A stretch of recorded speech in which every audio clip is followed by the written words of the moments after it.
Good day mga kanegosyo, ako nga pala si Jepoy, isang negosyante at meron na akong 10 taon na experience na pagkalugi sa negosyo. Hindi ako vlogger, hindi ako influencer, isa po akong content creator mga kanegosyo. At ang topic natin ngayon, bukod sa Focus in One at Community ng Mayaman, Original Content 2025 na mga kanegosyo.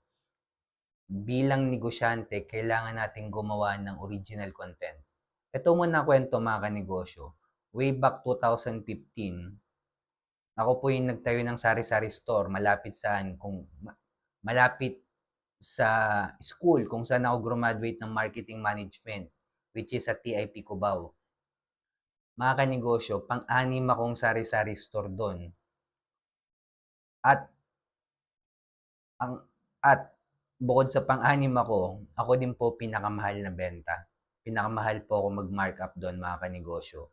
Nagkataon, yung community pinagsisilbihan kong mga college student, may pera po. Pero yung serbisyo ko, malupit. Ako po yung pinakamalupit na serbisyo doon sa amin. Alam na mga customer ko po yan, mga kanegosyo. Nung nag-i-start ako magnegosyo, hindi pa importante ang original content nun. Ang mga nagko-content pa lang nun sila Kong TV. Kahit sa interview ni Kong, sinabi niya na may nakikita siya dito na although hindi pa siya namo-monetize, wala pa siyang perang noon, hindi pa sumasahod sa YouTube. Pero nakikitaan to ni Kong ng potential. Kumbaga meron siyang vision dito na hindi niya maipaliwanag. Sinabi niya yon sa podcast niya kay Ninong Rai. Pero hindi niya maipaliwanag kung anong meron dito sa paggagawa ng original content.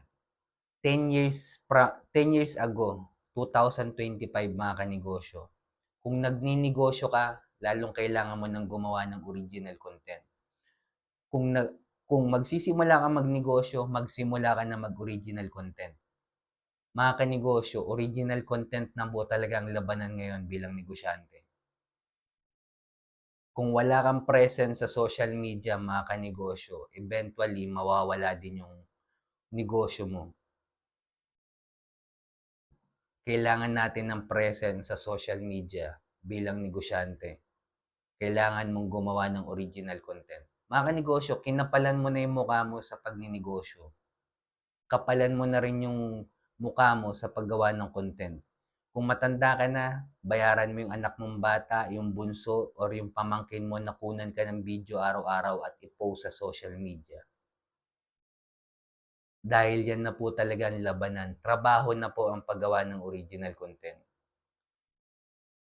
At mga kanegosyo, kung umabot ka sa dulo na video na to, nagpapasalamat ako. Click mo naman yung subscribe at follow dyan. Heart mo na rin to. Share mo na rin mga kanegosyo kung may natutunan ka. Kung dumadaan ka sa pagsubok ngayon, ingat tayong lahat.